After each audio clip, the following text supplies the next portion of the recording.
जय गुरुदेव, जय माता जी, जय गायत्री माता। गुरुदेव माता जी और गायत्री माता जी की सूक्ष्म उपस्थिति में आगे श्रीमद् भागवतम में वर्णित है। जो मनुष्य भगवत कार्य में अनुरक्त रहते हैं वे दूसरों के कल्याण, उन्नति तथा सुख के लिए ही जीवित रहते हैं। वे किसी स्वार्थ के लिए जीवित नहीं रहते।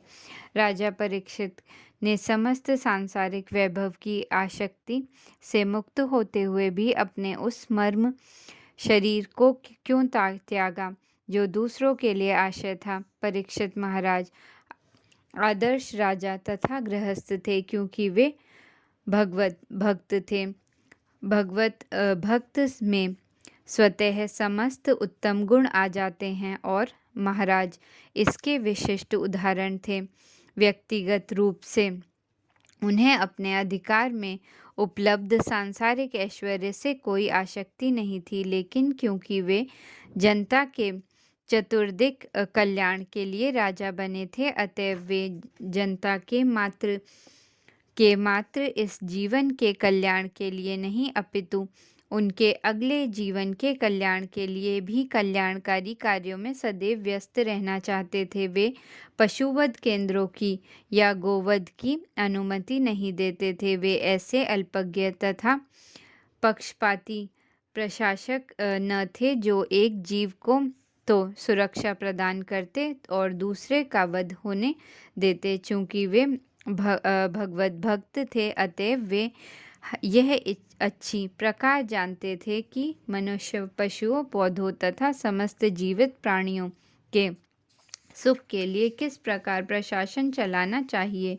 वे स्वार्थी नहीं थे। स्वार्थ या तो आत्म केंद्रित होता है या आत्म विस्तृत होता है। वे इन दोनों में से एक भी न थे।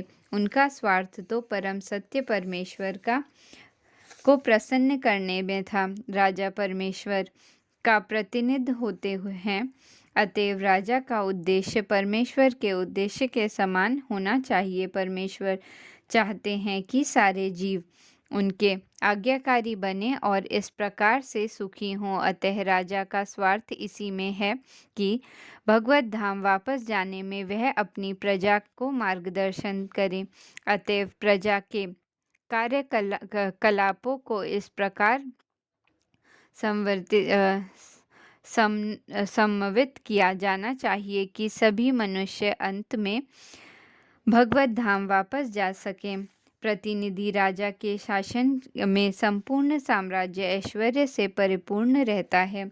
उस समय मनुष्य को पशुओं को खाने की आवश्यकता नहीं पड़ती। अन्न, दूध, फल तथा तत्कारियों की प्रचुरता रहती है, जिससे मनुष्य तथा पशु भी भरकर खा पी सकते हैं। यदि सभी जीव आहार तथा आश्रय पाकर संतुष्ट हों और नियत नियमों का पालन करें तो जीवों में परस्पर कोई उपद्रव न हो।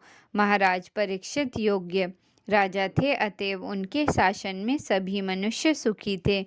हम जानते हैं कि आप वेदों के कुछ भागों को छोड़कर अन्य समस्त विषयों के अर्थ में दक्ष हैं, अतएव आप उन सभी प्रश्नों की स्पष्ट व्याख्या कर सकते हैं जिन्हें हमने आपसे अभी पूछा है। वेदों तथा पुराणों में वही अंतर है जो ब्राह्मणों तथा परिवारजकों में होता है। ब्राह्मण वेदों में वर्णित कुछ सकाम यज्ञों को संपन्न करने हेतु होते हैं, लेकिन परिवारजन चार्यों या विद्वान उपदेशकों का कार्य दिव्य ज्ञान को सब तक पहुंचाना होता है। अतएव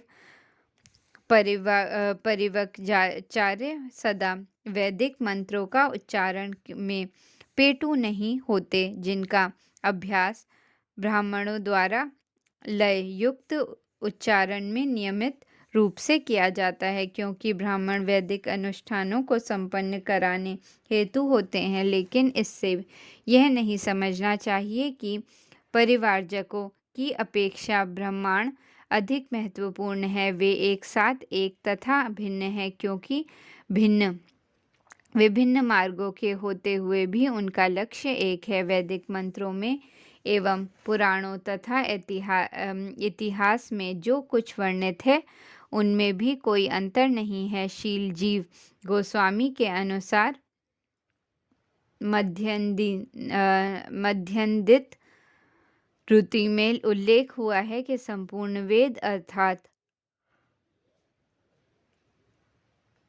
मास, अर्थव, ऋषभ, यजुर, पुराण, इतिहास, उपनिषद आदि परम पुरुष के श्वास के उद्भूत हैं। अंतर इतना ही है कि समस्त वैदिक मंत्र प्रणव ओमकार से प्रारंभ होते हैं और इन मंत्रों का स्वसर पाठ करने हेतु कुछ अभ्यास करना पड़ता है, लेकिन इसका अर्थ यह नहीं है कि श्रीमद् भागवतम वैदिक मंत्रों की अपेक्षा कम महत्वपूर्ण है। इसके विपरीत यह समस्त वेदों का परिपक्व फल है, जिसकी जैसा कि पूर्व में कहा जा चुका है। इसके अतिरिक्त परम मुक्त पुरुष शील सुखदेव गोस्वामी स्वरूप सिद्ध होते हुए भी श्रीमद् भागवतम के अध्ययन में लीन रहते हैं। शील सूत गोस्वामी उन्हीं के चरण चिन्हों का अनुगमन कर रहे हैं, अतएव उनका स्थान रंगमंच भी कम महत्वपूर्ण नहीं है। भले ही वे वैदिक मंत्रों के स्वसर पाठ में उतने पटु न हों, तो वास्तविक अनुभूति की अपेक्षा अभ्यास पर अधिक निर्भर करता है। तोता रटन की अपेक्षा अनुभूति अधिक महत्वपूर्ण है।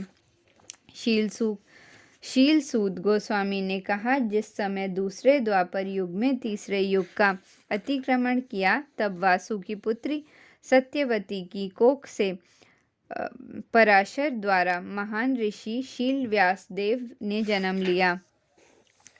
सत्य, द्वापर, त्रेता तथा कली चारों युगों का एक कालक्रम होता है, लेकिन कभी कभी इनमें अतिक्रमण हो जाता है। मनु के राज्यकाल में चतुर्युगों के 28वें चक्र का अतिक्रमण हुआ था और तृतीय युग द्वितीय युग के पहले ही पड़ गया था।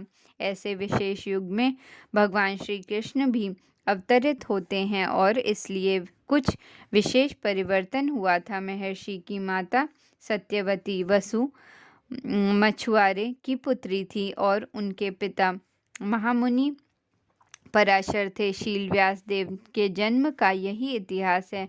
प्रत्येक युग तीनों कालों में विभाजित होता है और हर काल संध्या कहलाती है। शील व्यासदेव उस युग के तृतीय संध्या में प्रकट हुए थे। एक बार सूर्योदय के समय उन्होंने शील व्यासदेव ने सरस्वती के जल से प्रातःकालीन आचमन किया और मन एकाग्र करने हेतु वे एकांत में बैठ गए। सरस्वती नदी हिमालय पर्वत के भद्रिका आश्रम क्षेत्र में बहती है, अतएव यहाँ पर जिस स्थान का इंगित किया गया है वह भद्रिका श्रम में शम्याप्रास है, जहाँ शील व्यासदेव रह रहे हैं। शील व्यासदेव जैसे ऋषि मुक्त आत्मा होते हैं, अतएव वे भूत तथा भविष्य को स्पष्ट देख सकते हैं। अतएव वे कलयुग में आने वाली विसंगतियों को देख सके और तदनुसार उन्होंने जनमानस के लिए ऐसा प्रबंध किया जिससे कि वे इस अंधकारमय युग में प्रगतिशील जीवन का अनुगमन कर सकें। इस कलयुग में सामान्य मनुष्य निश्वर पदार्थ के प्रति अत्यधिक आसक्त है। अज्ञानता के कारण वे जीवन निधि का मूल्य नहीं समझ पाते और आध्यात्मिक ज्ञान से आलोकित नहीं हो सकते। परम ज्ञानी ऋषि अपनी दिव्य दृष्टि से युग के प्रारंभ प्रभाव से प्रत्येक भौतिक वस्तु की अवनति को देख सकते थे। वे यह भी देख सकते थे कि श्रद्धा विहीन व्यक्तियों की आयु क्षीण होगी और वे सतयुग के अभाव के कारण अधीर रहेंगे। इस प्रकार उन्होंने समस्त वर्गों तथा आश्रमों के मनुष्य के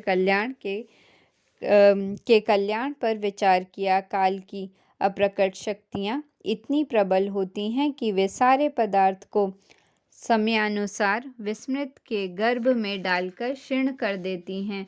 चतुर्युग चक्र के अंतिम युग कलयुग में समय के प्रभाव से समस्त भौतिक वस्तुओं की शक्ति का क्षय हो जाता है। इस युग में सामान्य की आयु बहुत घट जाती है और उसी प्रकार से स्मरण शक्ति भी, पदार्थ की क्रिया भी उतनी प्रेरणा नहीं रह पाती। धरती भी बीते युगों की तरह उसी परिमाण अनुपात में अन्न उत्पन्न नहीं कर पाती। गाय भी पूर्व युगों की तरह दूध नहीं देती। शाकों तथा फलों का भी उत्पादन पहले से कम हो जाता है। इस प्रकार समस्त जीव, चाहे मनुष्य हो या पशु, प्रचुर मात्रा में पौष्टिक भोजन नहीं पाते। जीवन की अनेकानेक आवश्यकताओं की चाहत के कारण स्वाभाविक रूप से आयु घट जाती है, स्मरण शक्ति क्षीण हो जाती है, बुद्धि अल्प हो जाती है और पारस्परिक व्यवहार में दिखावा आ जाता है इत्यादि। महर्षि शील व्यासदेव मुक्तात्मा होने के कारण अपनी दिव्य दृष्टि से इसे देख सके। जिस प्रकार कोई ज्योतिषी मनुष्य के भाग्य को देख सकता है या जो ज्योतिर्विद चंद्र या सूर्य ग्रहणों की भविष्यवाणी कर सकता है, उसी प्रकार शास्त्रों के अंदर झांक सकने वाले शास्त्र चक्षु मुक्तात्मा समस्त मानवता का भविष्य पहले से बता सकते थे। वे अपनी आध्यात्मिक तीक्ष्ण दृष्टि से यह सब देख सकते हैं। इस प्रकार से ऐसे सारे आध्यात्मवादी जो स्वाभाविक रूप से भगवत भक्त होते हैं, जन सामान्य का कल्याण करने हेतु सदैव उत्सुक रहते हैं। जनता के वास्तविक मित्र वे हैं तथा कथित जननेता नहीं, जो यह भी नहीं जानते कि अगले 5 मिनटों में क्या होने वाला है। इस युग में जनता तथा उसके तथाकथित नेता सभी अभागे व्यक्ति हैं, जिनकी अध्यात्म ज्ञान में कोई श्रद्धा नहीं होती और वे कलयुग द्वार प्रभावित रहते हैं। वे नाना रोगों से व्याकुल होते रहते हैं। उदाहरण के तौर पे आधुनिक युग में क्षय के रोगी हैं और क्षय रोग के अस्पताल भी अनेक हैं। लेकिन पूर्व काल में ऐसा नहीं था, क्योंकि समय इतना प्रतिकूल नहीं था। इस युग के अभागे मनुष्य उन योनियों का स्वागत करते हुए कर्राते हैं जो शील व्यासदेव के प्रतिनिधि तथा निस्वार्थ कार्य करता है। फिर भी वे कुछ न कुछ योजना बनाने में लगे रहते हैं, जिससे सभी वर्णों तथा आश्रमों के मनुष्यों का लाभ हो सके। सबसे बड़े मानवतावादी तो वे योगी हैं जो व्यास, नारद, मध्य, चैतन्य रूप, सरस्वती आदि के संदेश का प्रतिनिधित्व करते हैं। वे सब एक ही हैं। व्यक्तित्व अलग हो सकता है, लेकिन आंदोलन का उद्देश्य एक ही है और पतितात्माओं को भगवत धाम वापस भेजकर उनका उद्धार करना है। उन्होंने देखा कि वेदों में वर्णित यज्ञ वे साधन है जिनमें मनुष्य की वृत्तियों को शुद्ध बनाया जा सकता है। अतः इस विधि को सरल बनाने हेतु ही उन्होंने एक ही वेद के 4 भाग कर दिए, जिससे वे मनुष्य के बीच फैल सकें। पहले यजुर्वेद नाम के एक ही वेद था और उसी में यज्ञ के 4 विभागों का विशेष उल्लेख था, लेकिन उन्हें अधिक सरल बनाने के उद्देश्य से वेद को यज्ञ के 4 विभागों में बांट दिया गया, जिससे चारों आश्रमों को वृत्ति परक धर्म शुद्ध हो सके। ऋग, यजुर, साम तथा अथर्व, इन 4 वेदों के अलावा पुराण, महाभारत, संहिताएं आदि 5 वेद कहलाती हैं। शील व्यासदेव तथा उनके अनेक शिष्य इतिहास प्रसिद्ध महान व्यक्ति थे और वे सब इस कलयुग के पतितात्माओं के प्रति अत्यंत दयालु थे। फलस्वरूप संबंधित ऐतिहासिक तथ्यों के पुराण तथा महाभारत तैयार किए गए, जिनमें चारों वेदों की शिक्षाओं को समझाया गया। पुराणों तथा महाभारत को वेदों का अभिन्न अंग मानने में कोई शंका नहीं होनी चाहिए। छांदोग्य उपनिषद में पुराणों तथा महाभारत को, जिन्हें सामान्य रूप से इतिहास माना जाता है, पंचम वेद कहा गया है। शील जीव गोस्वामी के मतानुसार शास्त्रों की अपनी अपनी महत्ता आंकने की यह विधि है। मूल ज्ञान के स्रोत वेदों के 4 पृथक विभाग किए गए, लेकिन पुराणों में वर्णित ऐतिहासिक तथ्य तथा प्रामाणिक कथाएं पंचम वेद कहलाती हैं। वेदों के 4 खंडों में विभाजित हो जाने के पश्चात पैल ऋषि ऋग्वेद के आचार्य बने और जैमिनी सामवेद के, यजुर्वेद में एकमात्र वैशंपायन यशस्वी हुए। विभिन्न वेदों को उनके बहुविध विकास के लिए विद्वान व्यक्तियों को सौंप दिया गया। अत्यंत समर्पित भाव से सेवा करने वाले सुमंतु मुनि अंगिरा को अथर्ववेद सौंपा गया और मेरे पिता रोमहर्षवर्ण को पुराण तथा इतिहास सौंपे गए। ऋति मंत्रों में भी कहा गया है कि अथर्ववेद में दृढ़ नियमों का कड़ाई से पालन करने वाले अंगिरा मुनि अथर्ववेद के अनुयायियों के अग्रणी थे। इन सब विद्वानों ने अपनी पारी में उन्हें सौंपे गए वेदों को अपने अनेक शिष्यों प्रतिष्ठों तथा उनके भी शिष्यों को प्रदान किया और इस प्रकार वेदों के अनुयायियों की अपनी अपनी शाखाएं बनी। ज्ञान के मूल स्रोत वेद हैं। संसारी या दिव्य ज्ञान की कोई ऐसी शाखा नहीं है जो वेदों के मूल भाष्य से संबंधित न हो। उन्होंने सामान्यतः विभिन्न शाखाओं के रूप में विकसित कर लिया गया था। मूलतः वे महान सम्मानीय एवं विद्वान आचार्यों द्वारा बनाई गई। दूसरे शब्दों में वैदिक ज्ञान विभिन्न गुरु शिष्य परंपराओं द्वारा भिन्न भिन्न शाखाओं में विभाजित होकर समस्त विषय में वितरित किया गया। अतः वेदों के परे स्वतंत्र ज्ञान का दावा कोई नहीं कर सकता। वेद एक है। यहाँ पर अनेक शाखाओं में इसके विभाजन के कारणों की व्याख्या की गई है। समस्त ज्ञान का बीज वेद ऐसा विषय नहीं है जिसे कोई सामान्य व्यक्ति आसानी से समझ सके। ऐसा प्रतिबद्ध है कि जो सुपात्र ब्राह्मण नहीं है उसे वेद सीखने का प्रयास नहीं करना चाहिए।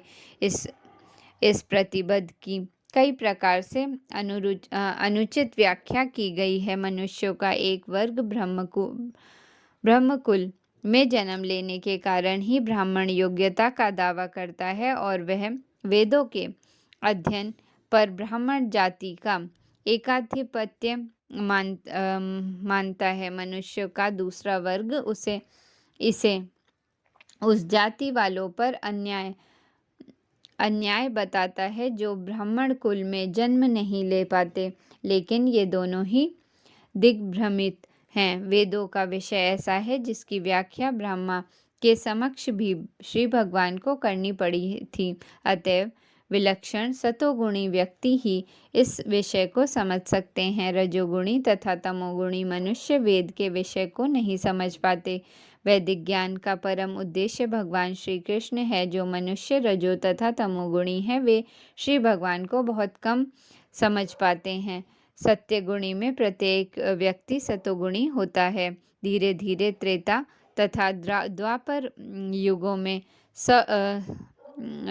में सतत्व गुण का ह्रास होता गया है और जनता भ्रष्ट होती गई। आधुनिक युग में सतत्व गुण प्रातः शून्य है। अतएव जनता के हित के लिए परम दयालु प्रभावशाली ऋषि शील व्यासदेव ने वेदों को अनेक प्रकार से विभक्त कर दिया, जिससे वे रजोगुण तथा तमोगुण वाले अल्पज्ञों द्वारा भी समझे जा सके। इसकी व्याख्या अगले श्लोक में की गई है। द्विज बंधु वे हैं। महर्षि ने हितकर समझा कि यह मनुष्य को जीवन का परम लक्ष्य प्राप्त करने में सहायक होगा। इस प्रकार उन्होंने स्त्रियों, शूद्रों तथा द्विज बंधुओं के लिए महाभारत नामक महान ऐतिहासिक कथा का संकलन किया। द्विज बंधु वे हैं जो ब्राह्मणों, क्षत्रियों तथा वैश्यों या आध्यात्मिक कुलों में जन्म तो लेते हैं पर किंतु अपने पूर्वजों के तुल्य नहीं होते। ऐसे संस्कारों के अभाव में मान्य नहीं बन पाते। ऐसे संस्कार बालक के जन्म लेने से पूर्व से ही प्रारंभ हो जाते हैं और बीजारोपण शुद्धिकरण प्रक्रिया को गर्भाधान संस्कार कहते हैं। जो व्यक्ति गर्भाधान संस्कार अर्थात आध्यात्मिक परिवार नियोजन की इस प्रक्रिया से नहीं गुजरता उसे वास्तविक द्विज के कुल में जन्मा नहीं माना जाता। गर्भाधान संस्कार के पश्चात अन्य कई संस्कार होते हैं जिनमें उपनयन संस्कार एक है। यह आध्यात्मिक दीक्षा एक समय संपन्न होता है। इस विशेष संस्कार के पश्चात ही कोई द्विज कहलाता है। एक जन्म गर्भाधान संस्कार के समय गिना जाता है और दूसरा आध्यात्मिक दीक्षा के समय। जो इन महत्वपूर्ण संस्कारों से गुजरता है उसे प्रामाणिक द्विज कहा जा सकता है। यदि माता तथा पिता आध्यात्मिक परिवार नियोजन अर्थात गर्भाधान संस्कार का पालन किए बिना मात्र वासनावश संतान उत्पन्न करते हैं तो ये संतानें द्विज बंधु कहलाती हैं। निश्चित रूप से ये द्विज बंधु नियमित द्विजों के बालकों के समान बुद्धिमान नहीं होते। ऐसे द्विज बंधुओं की गणना शूद्रों तथा स्त्रियों के साथ की जाती है जो स्वभाव से अल्पज्ञ होते हैं। शूद्रों तथा स्त्रियों को विवाह संस्कार के अतिरिक्त कोई अन्य संस्कार नहीं करना होता। अल्पज्ञ श्रेणी के व्यक्ति यथा स्त्रियां, शूद्र तथा उच्च वर्णों के अयोग्य पुत्र आवश्यक योग्यताओं से विहीन होते हैं जिससे वे दिव्य वेदों के उद्देश्य को नहीं समझ पाते। ऐसे मनुष्य के लिए महाभारत लिखा गया है। महाभारत के उद्देश्य वेदों के उद्देश्य की पूर्ति है। अतः इस महाभारत में वेद का सार श्रीमद् भागवत गीता सन्निविष्ट है। अल्पज्ञ मनुष्य दर्शन की अपेक्षा कथाओं में अधिक रुचि दिखाते हैं। अतएव वेदों का दर्शन महाभारत में श्रीमद् भागवत गीता के रूप में सम्मिलित किया गया जो भगवान श्री कृष्ण द्वारा बोला गया। शील व्यास देव तथा भगवान श्री कृष्ण दोनों ही दिव्य पद पर हैं। अतएव उन्होंने इस युग के पतितात्माओं के कल्याण के लिए सहयोग किया। श्रीमद् भागवत गीता समस्त वैदिक ज्ञान का सार है। यह आध्यात्मिक मूल्यों का वैसा ही प्रथम ग्रंथ है जिस प्रकार उपनिषदें हैं। वेदांत दर्शन तो अध्यात्म के स्नातकों के अध्ययन करने का विषय है। केवल स्नाकोत्तर आध्यात्मिक छात्र ही अध्यात्म या भागवत भक्ति में प्रवेश पा सकते हैं। यह एक महान विद्वान है और इसके परमाचार्य श्री चैतन्य महाप्रभु के रूप में स्वयं श्री भगवान हैं। उनके द्वारा शक्ति प्रदत्त मनुष्य ही दिव्य भगवत भक्ति में अन्य व्यक्तियों को दीक्षित कर सकते हैं। हे द्विज ब्राह्मणों, यद्यपि वे समस्त प्रजा के समग्र कल्याण कार्य में लगे रहें तो भी उनका मन संतुष्ट नहीं हुआ। शील व्यास देव अपने आप से संतुष्ट नहीं थे। यद्यपि उन्होंने जन सामान्य के चतुर्दिक कल्याण के लिए वैदिक साहित्य तैयार किया था, ऐसी आशा थी कि वे ऐसे कार्यों से संतुष्ट होंगे, लेकिन अंत में संतुष्ट नहीं हुए। इस प्रकार मन में असंतुष्टता होने के कारण ऋषि ने तुरंत विचार करना प्रारंभ कर दिया, क्योंकि वे धर्म के सार के ज्ञाता थे, और उन्होंने मन ही मन कहा। ऋषि अपने मन के असंतोष का कारण ढूंढने लगे। सिद्धि तब तक नहीं मिल पाती जब तक कोई हृदय से संतुष्ट न हो। हृदय की तुष्टि को पदार्थ से परे ढूंढने की आवश्यकता है। मैंने कठिन व्रतों का पालन करते हुए वेदों की, गुरु की तथा यज्ञ वेदी की निष्कपट पूजा की है। मैंने अनुशासन का भी पालन किया है और महाभारत की व्याख्या के माध्यम से शिष्य परंपरा को अभिव्यक्ति दी है, जिससे स्त्रियां, शूद्र तथा अन्य द्विजबंधु मनुष्य भी धर्म के मार्ग का अवलोकन कर सकते हैं। कठोर अनुशासनिक व्रत तथा गुरु शिष्य परंपरा का पालन किए बिना कोई भी वेदों के अर्थ को नहीं समझ सकता। अभिलाषी व्यक्ति को चाहिए कि वो वेदों, गुरुओं तथा यज्ञ की अग्नि की पूजा करे। वैदिक ज्ञान की इस समस्त बारीकियों को कर्मबद्ध रूप में महाभारत में प्रस्तुत किया गया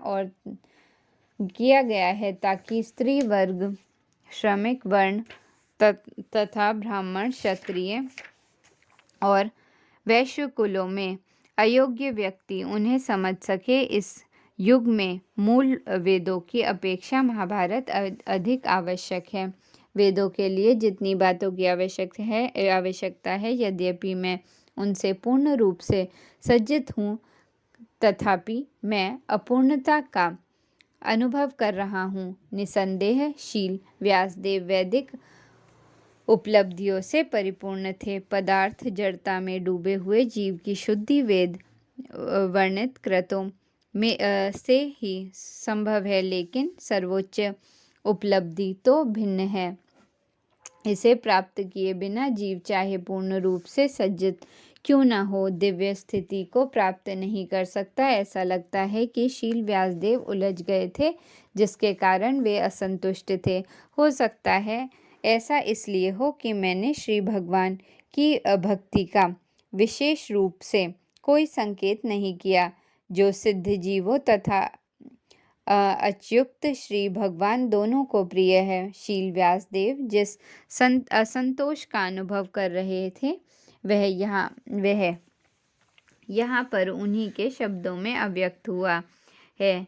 यह असंतोष श्री भगवान की भक्ति में जीव की स्वाभाविक दशा में अनुभव किया गया है। जब तक कोई सेवा की स्वाभाविक दशा में स्थिति नहीं होती, तब तक न तो श्री भगवान और न ही जीव पूर्ण रूप से संतुष्ट हो सकते हैं। उन्हें इस दोष का अनुभव तब हुआ जब उनके गुरु श्री नारद मुनि उनके पास आए। इसका वर्णन इस प्रकार हुआ, जैसा कि पूर्व में कहा जा चुका है। जब शील व्यासदेव अपने दोषों के विषय में अफसोस कर रहे थे, उसी समय सरस्वती नदी के तट पर स्थित कृष्ण द्वैपायन शील व्यासदेव की कुटिया में श्री नारद मुनि पधारे। शील व्यासदेव जिस रिक्तता का अनुभव कर रहे थे, वह उनके ज्ञान के अभाव के कारण न थी। भागवत धर्म विशुद्ध भगवत भक्ति है, जहाँ तक अद्वैतवादी की पहुँच नहीं होती। अद्वैतवादी की गणना परमहंसों में नहीं की जाती, जो संन्यास आश्रम में सर्वोच्च होते हैं। श्रीमद् भागवतम श्री भगवान की दिव्य लीलाओं की कथाओं से पूर्ण है। यद्यपि शील व्यासदेव दिव्य पुरुष थे, तो भी वे संतुष्ट थे, क्योंकि उनके किसी भी ग्रंथ में श्री भगवान की दिव्य लीलाओं का ठीक से वर्णन नहीं था।